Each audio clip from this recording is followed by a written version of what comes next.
সম্ভবত আমরাই শেষ জেনারেশন ছিলাম যাদের মাদের ইন্টারনেটে কোনো অ্যাকাউন্ট ছিল না।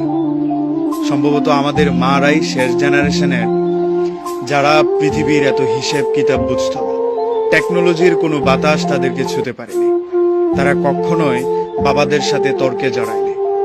সবসময় নিজেদেরটা স্যাক্রিফাইস করে সন্তান আর পরিবারের জন্য উৎসর্গ হয়ে গিয়েছে। আমার মা তেমন হিসেব বুঝেন না।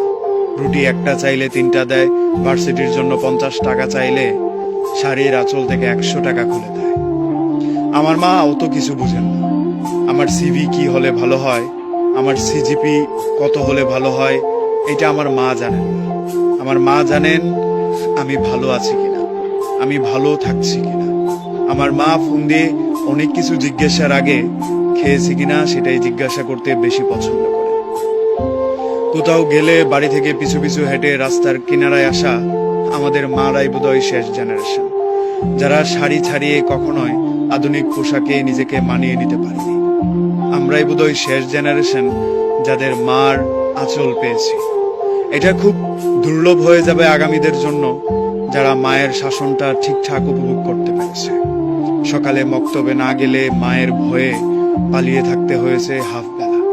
স্কুলে একদিন মিস করলে টিচারের শাসনের সাথে সাথে সন্ধ্যায় বাড়ি ফেরার ভয়টা বোধহয় আমরাই শেষ জেনারেশন। আমাদের পরে এই কাজগুলো কিংবা এই অভ্যাসগুলোর সাথে অন্য কোনো জেনারেশন নিজেদেরকে মানিয়ে নিতে পারবে কিনা সেটা নিতান্তই প্রশ্নবোধক। এই টেকনোলজি এসে আমাদেরকে তো আলাদা করেই দিল।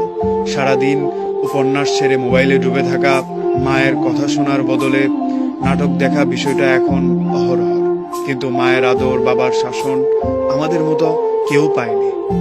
টিচারের শাসন উঠে যাওয়ার পর ছেলে মেয়েদের আদব আগের মতো আছে কিনা সেটা প্রশ্ন করতে পারেন আপনি।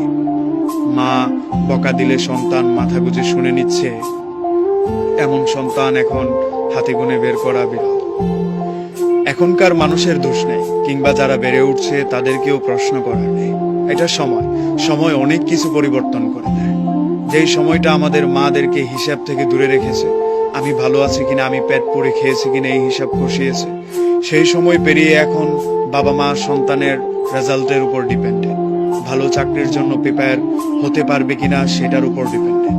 সন্তান কি চাচ্ছে, কি করতে পারবে, ও ভালো থাকবে কিভাবে, সেই চিন্তাটা এখন কম হয়। ভালো করতে হবে, অন্যের ছেলে করছে তোমাকেও করতে হবে, এই চিন্তাটা এখন অনেক কঠিনভাবে দেখা হয়। পরিবার আগের মতো সন্তানদেরকে সাপোর্ট দিচ্ছে কিনা সেটাও যথেষ্ট প্রশ্ন।